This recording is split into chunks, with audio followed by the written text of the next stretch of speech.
En este episodio de Mi Decisión. Entonces, ¿es cierto que todas las feministas no quieren tener hijos y no quieren casarse y no quieren ser como amas de casa? Bueno, como de entrada yo diría que sí es un mito, hecho como en check en todas esas obligaciones que, por decirlo de alguna forma, y entre comillas, por supuesto, que nos impone de alguna forma el sistema, y creo que los he roto al mismo tiempo. Tomé mi decisión de vida de no maternar. Obviamente acompaño a todos quienes sean y trabajo todos los días por garantizar que todas las maternidades sean deseadas. ¿Tú crees que el apoyar el aborto también influyó en esa decisión o eso no tiene nada que ver? Una amiga me dijo, ella ya era mamá, y me dijo, mira, Fernanda, tú no eres mamá, entonces tú todavía no puedes opinar de esto. El día que veas una ecografía, tú vas a cambiar de opinión. Y lo recuerdo perfectamente. Cuando fui a una de las ecografías de mis controles de gestación, yo volví a esa conversación y pensé, ahora que estoy embarazada, esto me reafirma muchísimo más mi convicción. Es absolutamente inadmisible que una persona no pueda tener ese poder de decidir. Es aterrador y por eso luchamos todos los días para que las personas puedan tener ese poder de decidir. Pero por otra parte, cuando tenemos el poder de decidir, creo que también puede ser absolutamente aterrador, porque si hay algo que me ha enseñado estos procesos por los que uno pasa que lo destruyen a uno, es que al final siempre nos tenemos que escuchar a nosotras mismas, porque las únicas que vamos a vivir con cualquiera que sea la decisión que tomemos somos nosotras. Juntas tenemos el poder de transformar realidades. Lo hemos demostrado con el arte, en las calles y ganando litigios en altas cortes. Nos hemos encontrado en la lucha por nuestra libertad, por garantizar que podemos escoger nuestro futuro. Esto es Mi Decisión, la vida vista a través de los derechos reproductivos. Bienvenidos, bienvenidas a Mi Decisión, un podcast del Centro de Derechos Reproductivos donde vemos la vida a través de los derechos reproductivos. El Centro de Derechos Reproductivos es una organización global. En América Latina y el Caribe, el centro trabaja en 12 países para que los derechos reproductivos sean reconocidos como derechos humanos. En este camino ha tenido logros importantes, como la despenalización del aborto en Colombia con el movimiento Causa Justa, el reconocimiento de la educación sexual integral como parte del derecho a la educación, a través del caso de Paola Guzmán en Ecuador, y también estándares para evitar la criminalización de emergencias obstétricas, con el caso de Manuela en El Salvador. Yo soy Lucía Beltrán Chavarro, en redes sociales me conocen como La Mona Soy Yo y les voy a dar la bienvenida a las voceras que no solamente lideran el trabajo en el Centro de Derechos Reproductivos, sino que también van a ser las conductoras de estos capítulos. Este va a ser el primer episodio y vamos a conocer la vida de estas voceras. En estos episodios ustedes van a poder conocer la vida de muchas mujeres que han cambiado estereotipos a través de sus propias decisiones. Bienvenidas, bienvenidos, bienvenidas a Mi Decisión, un podcast del Centro de Derechos Reproductivos donde vemos la vida a través de los derechos reproductivos. Y esta vez tenemos unas invitadas maravillosas, espectaculares, que se las queremos presentar para que ustedes den inicio a este podcast que va a tener unas historias de vida, temas maravillosos, poderosísimos para todas nosotras, para nuestra construcción y nuestra deconstrucción.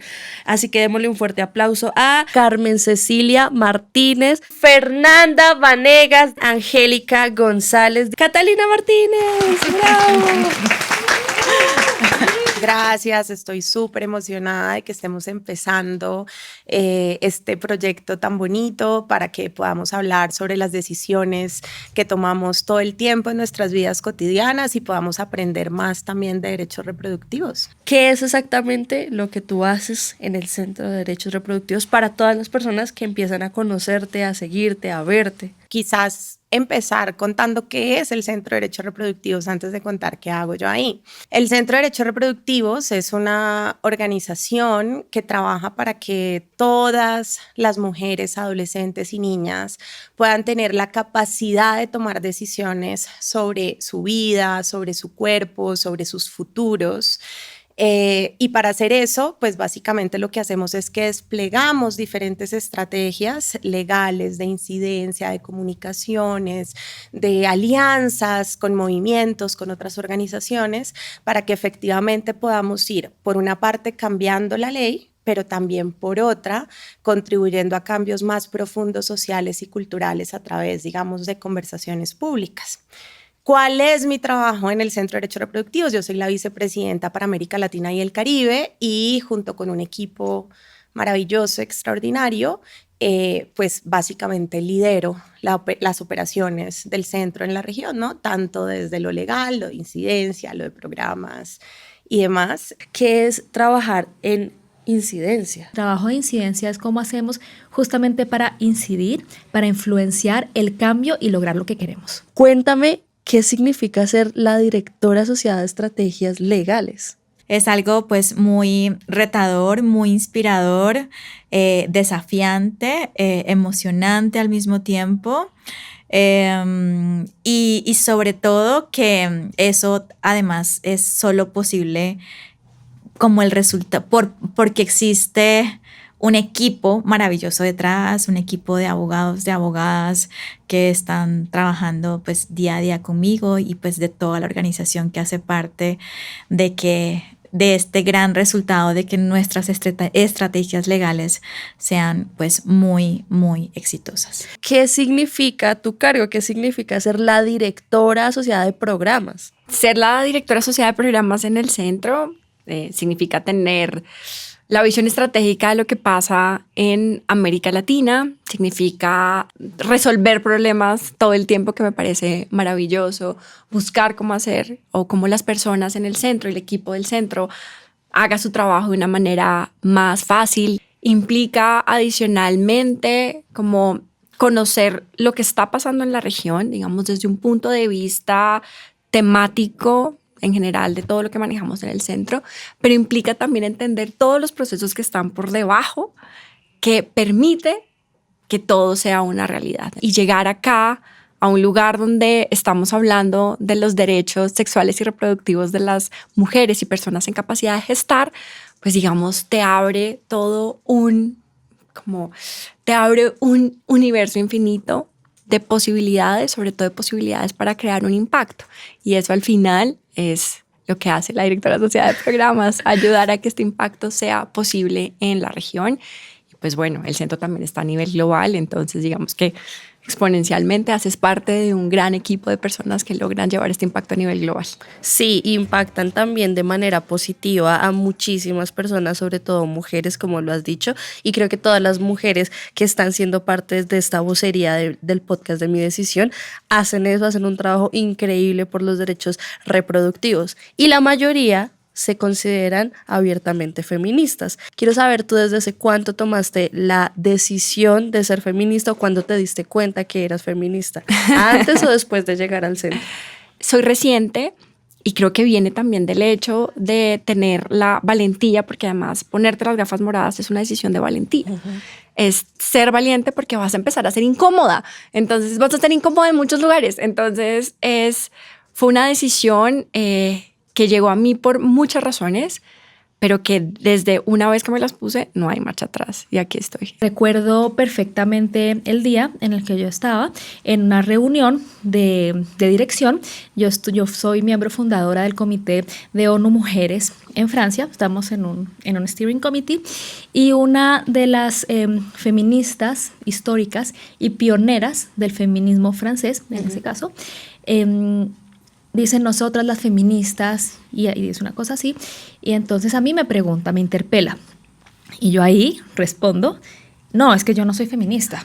Okay. Claro, yo todavía pienso en ese momento y me doy cuenta de lo que la carga que lleva esa palabra, la carga estigmatizada que puede llevar esa palabra de ser feminista, porque en ese momento yo estaba en un ámbito en el cual estaba el estereotipo de la feminista, que es esta mujer incómoda, esta mujer, ¿no? O sea, como este estereotipo terrible que existe alrededor de ser feminista, y yo estaba ahí. Entonces yo me paré desde ese lugar. Y pues ahí mismo, lo recuerdo perfectamente, ahí mismo yo me di cuenta, pero ¿qué estoy diciendo? ¿Qué estoy haciendo? Sí, de pronto sí soy feminista, de pronto sí lo soy. Sí. Entonces el feminismo llegó a mí por la práctica de los derechos humanos, de los derechos de las mujeres y sobre todo por la práctica de luchar por la igualdad, porque finalmente el feminismo es una forma de vida que busca la igualdad, no busca sobreponer los derechos de unos sobre los otros, sino que busca que todos vivamos en igualdad de condiciones y pues en igualdad y en libertad. Y así es como llega el feminismo a mi vida. Creo que empieza a surgir una vez que me mudo a Colombia y el primer trabajo que tuve, de hecho, pues sí era vinculado 100% con temas de género. Y una de las primeras investigaciones que me tocó hacer fue hacer un levantamiento de información acerca del acceso a la salud materna por parte de mujeres y otras personas en 3 ciudades, en Bogotá, en Cali y en Cartagena. Entonces para mí fue como un encontronazo muy muy fuerte de ver los hechos y las violaciones de derechos humanos con esos lentes de género, como con esas violaciones que le pasan diferenciadamente a las mujeres, en particular en esa ocasión como a las mujeres que entrevistamos, mujeres embarazadas, y adicionalmente ponerle otro lente que era también el lente pues que ya venía construyendo, que era el lente como de la discriminación. Y para mí fue muy claro, por ejemplo, cuando llegamos a Cartagena en ese entonces y nos reunimos con una autoridad de salud y como pregunta disparadora, ¿no? Como, bueno, ¿cuáles cree usted que son las principales barreras, desafíos para la atención de salud materna acá en Cartagena? Y él abiertamente dijo como, mire, le voy a ser muy sincero, el principal problema que tenemos acá, el peor problema que tenemos acá son las mujeres venezolanas que vienen a parir acá. Y yo dije, wow, ya venía oyendo todo lo que pasaba en Bogotá en el 2015, además, ¿no? Como no nos había tocado la oportunidad todavía de entrevistar o encontrarnos con mujeres migrantes embarazadas, pero yo dije, wow, si esto es lo que piensa una autoridad de salud, imagínense lo que pasa de ahí para abajo y cuando se trata de operativizar esa atención en salud, ¿no? Y dije, wow, como ahí está súper presente la discriminación, la xenofobia, los estereotipos de género, pues que siempre están presentes pues en la autonomía reproductiva, como bueno, por tener capacidad reproductiva te tenés que sacrificar y sufrir por el último fin que es la reproducción, ¿cierto? Y ahí viene la violencia obstétrica, entre otros no tratos humillantes, etcétera, pero además frente a las mujeres migrantes venezolanas y embarazadas era como un estereotipo o es como un estereotipo de pues además no son ni siquiera responsables de sus libertades sexuales, ¿no? Pues vienen a parir acá, eso era como un poco el estereotipo que rondaba allí. Y creo que a partir de ese momento, y creo que aparte es como una revelación ahora mismo con base en esta pregunta que me estás haciendo, que yo creo que al menos inició como de manera muy clara, como fue un antes y un después ese momento, y creo que desde allí yo quiero sentir y quiero creer que pues hago parte de esta lucha feminista, por supuesto aprendiendo muchísimo durante todos estos años y sigo aprendiendo, ¿no? Como Sí. Sobre el feminismo. Es cierto que todas las feministas no quieren tener hijos y no quieren casarse y no quieren ser como amas de casa.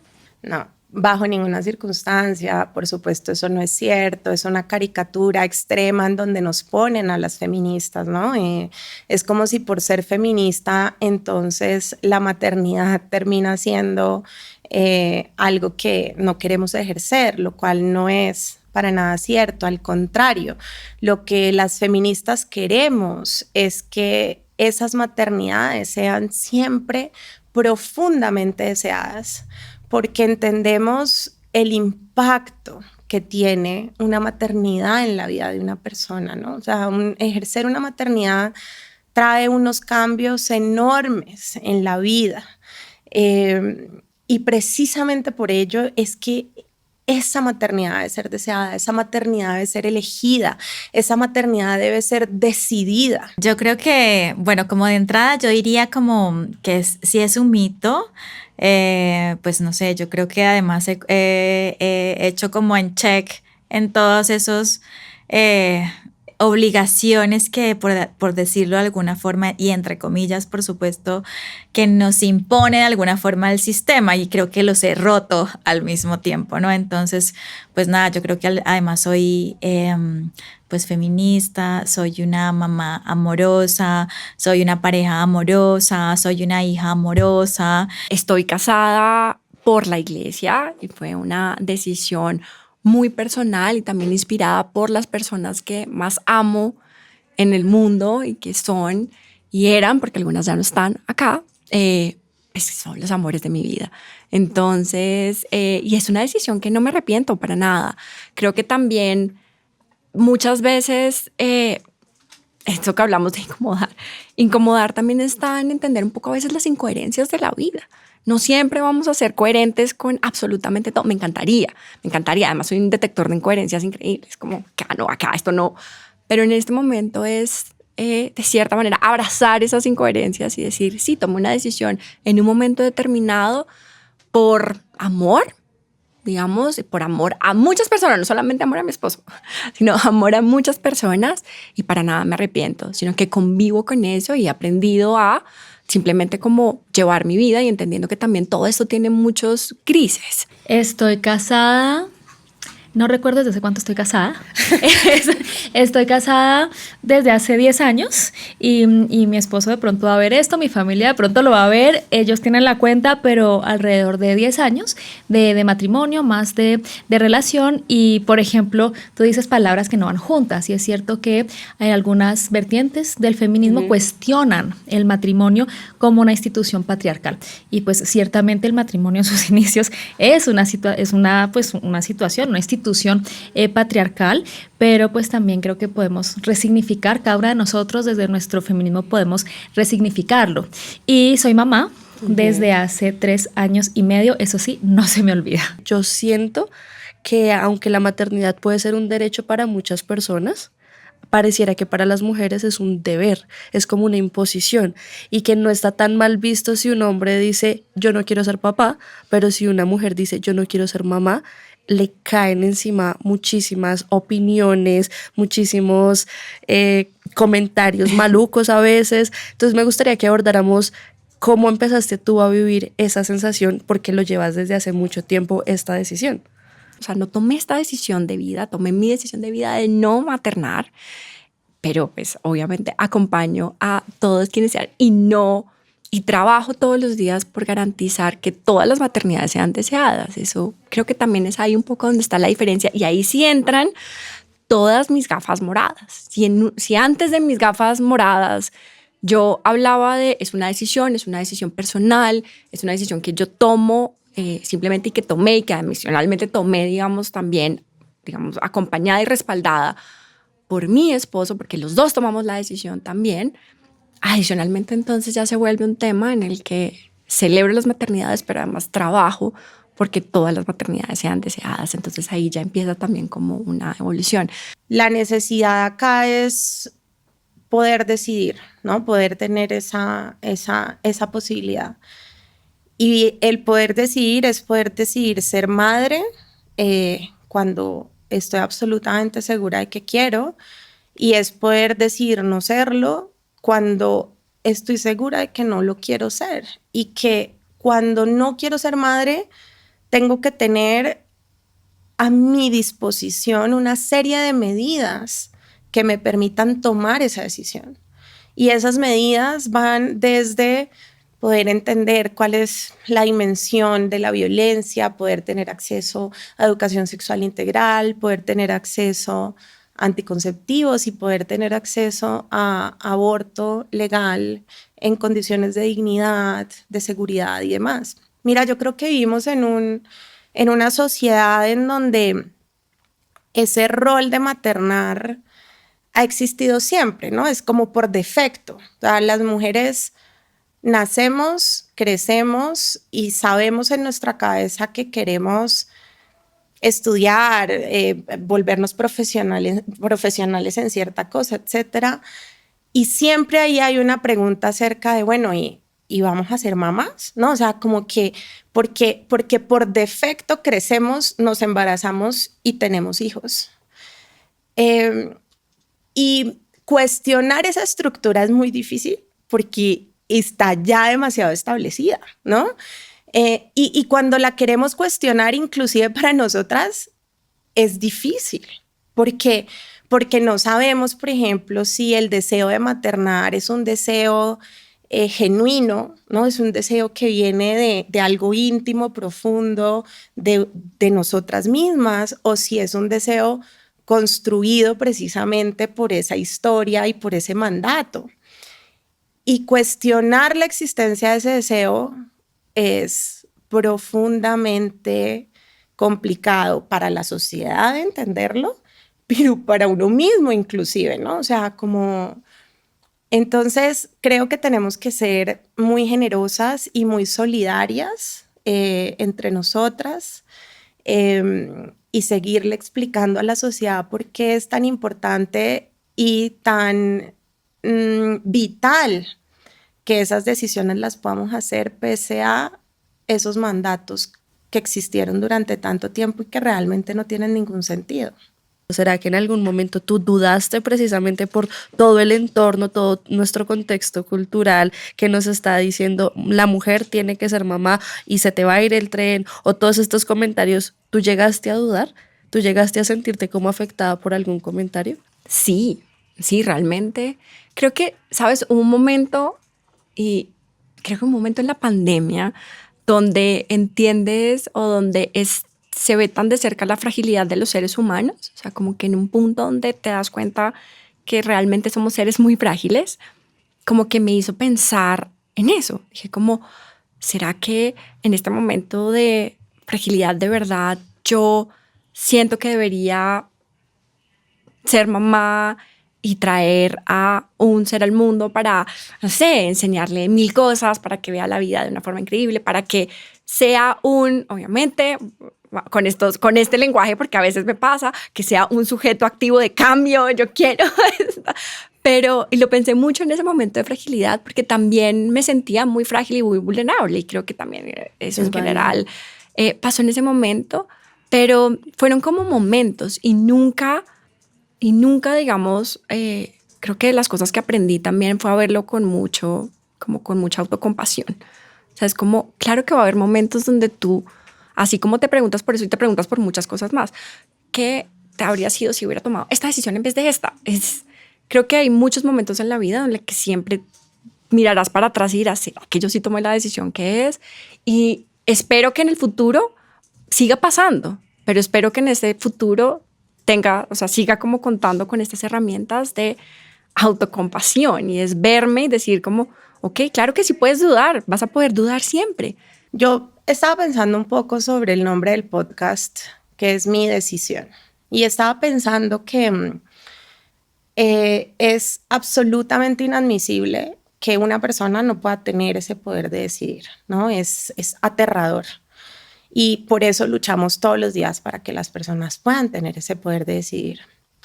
Pero por otra parte, cuando tenemos el poder de decidir, creo que también puede ser absolutamente aterrador, ¿no? O sea, puede ser absolutamente aterrador tomar una decisión. ¿Qué quiero? ¿Cómo lo voy a hacer? ¿Quiero seguir o no adelante con un embarazo? ¿Cómo quiero parir? ¿Qué información y herramientas tengo para tomar esas decisiones? Y eso es aterrador, no porque no seamos mujeres poderosas, que todo lo podemos hacer, sino porque también somos vulnerables y somos frágiles. Y somos frágiles y vulnerables no porque somos mujeres, sino porque somos humanas, ¿no? Y abrazar esa vulnerabilidad de las humanas y de los humanos, creo que al final es importante porque termina siendo liberador también, o sea, termina quitándonos ciertas cargas. Cuando tú empezaste a ser pro aborto, ¿cambió la visión que tenías de la maternidad o siguió más fuerte, o de pronto la gente dice, no, si tú eres mamá es imposible que tú puedas apoyar el aborto? Sí, yo creo que se hizo más fuerte porque justamente cuando caí en ese momento, como me choqueó tanto, como un poco te comentaba, como la idea de las maternidades no deseadas, que creo que más bien me reafirmó la convicción de, por supuesto, que tiene que haber una opción, una posibilidad de elegir interrumpir un embarazo, si lo quieres culminar, si no es lo que deseas, por las razones que sean. Entonces yo creo que, de hecho, pues justo la pregunta que me hacías frente al feminismo y cuándo pasó, ahora que me lo preguntas, pues de hecho pues yo entro todo a este movimiento y a esta construcción de una parte de mi vida, pues de hecho después de que tengo a mi hijo y pues quiero que también él, independientemente de las opciones que tome, pues sepa que hay que respetar las elecciones y las decisiones. Y recuerdo perfectamente porque yo estaba apoyando en otro espacio en el que estuve, estaba apoyando un caso relacionado con esterilizaciones forzadas y un caso relacionado con abortos forzados. Y yo estaba teniendo una conversación en una cena de amigos sobre esto, como eso. Yo creía que había sido pues una violación total y completa, una imposición a los cuerpos de las mujeres y qué doloroso podía ser para una mujer y tanto obligarte a ser madre como quitarte, arrebatarte esa posibilidad, ¿no? Y yo estaba teniendo esta conversación y una amiga, no necesariamente antiderechos, una amiga me dijo, ella ya era mamá, y me dijo, mira, Fernanda, tú no eres mamá, entonces tú todavía no puedes opinar de esto. Tú vas a ver, el día que veas una ecografía, tú vas a cambiar de opinión. Y lo recuerdo perfectamente.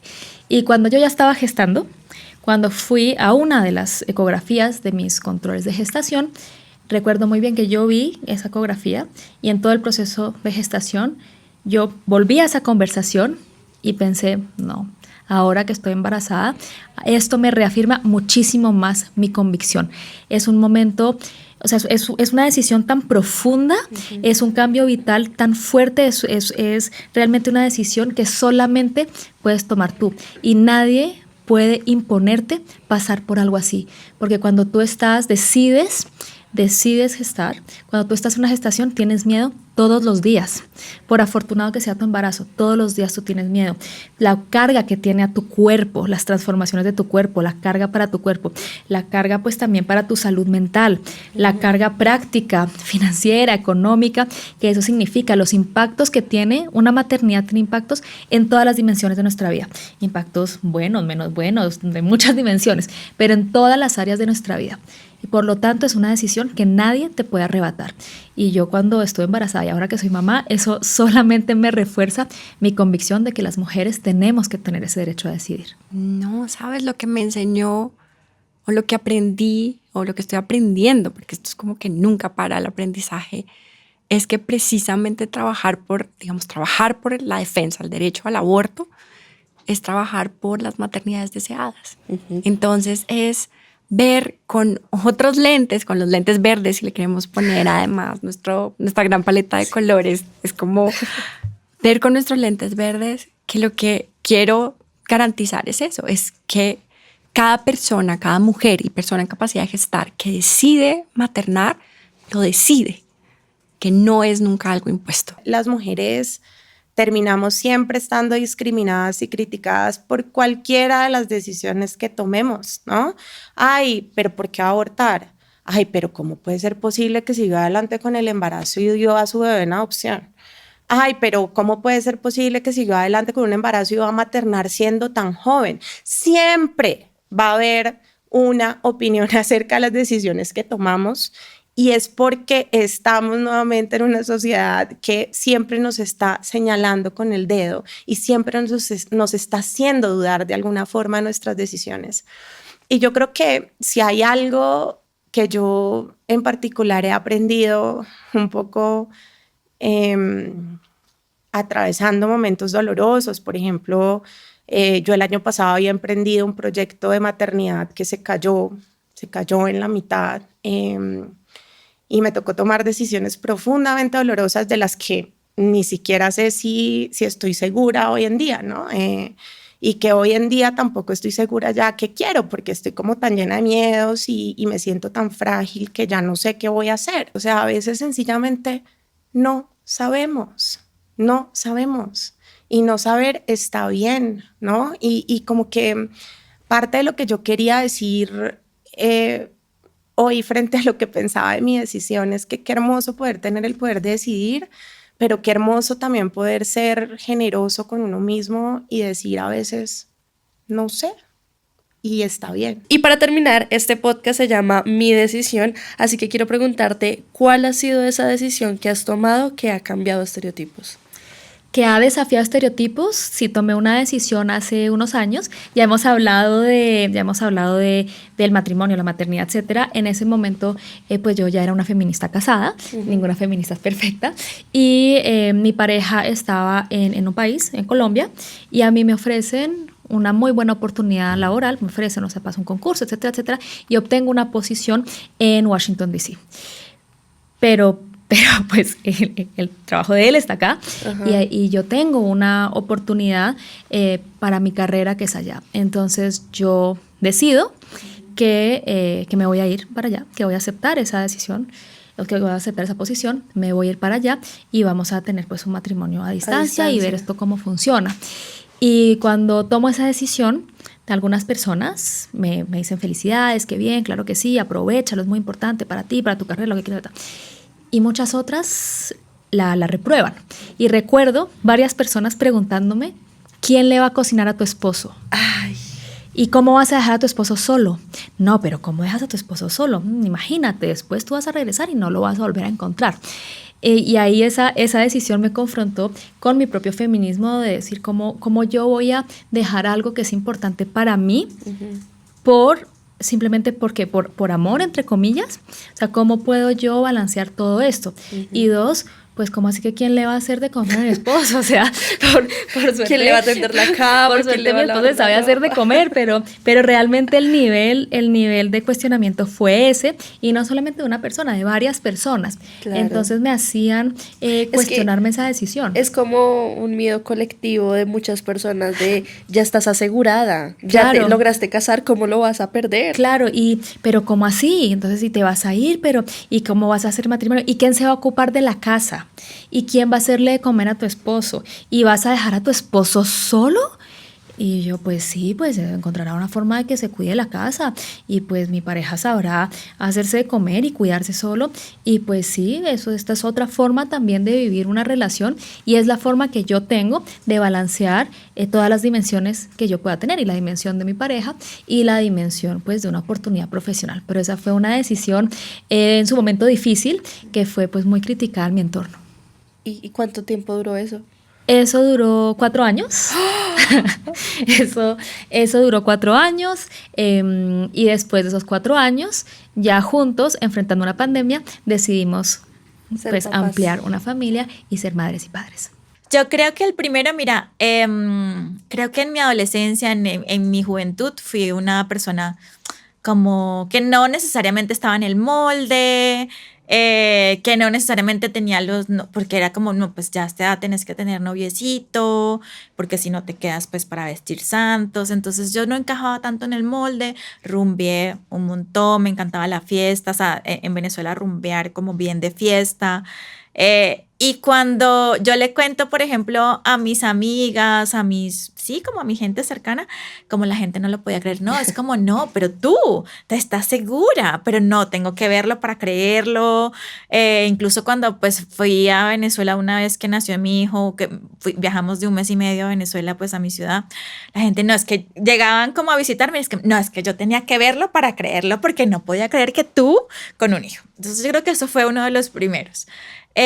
Luego creo que también al tener un niño, o sea, un varón, como un poco romper con el estereotipo de que pues si tenés con un varón, tenés que ser fuerte en la crianza, ¿no? Que responda a los arquetipos patriarcales, y en ese sentido yo creo que ahí sí los rompo todos.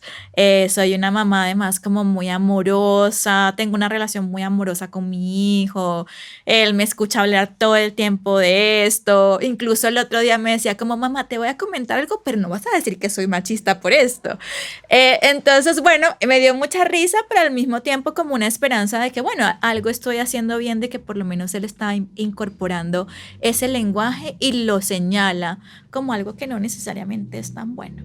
Esa pregunta es muy difícil. Creo que es de estas preguntas complejas, pero estas preguntas que nos tenemos que hacer, digamos, de cierta manera. Creo que una de las decisiones con las que he roto estereotipos de género, pues yo podría empezar por decir que mi decisión de no gestar ni maternar es una decisión con la que he roto 100%. estereotipos de género. Pero adicionalmente eso también va de la mano con abrazar desde el corazón quién soy yo. Creo que durante mucho tiempo me costó aceptarme con mis luces, mis sombras, me costó muchísimo. Porque nunca encajé mucho, siempre fui una persona bastante particular.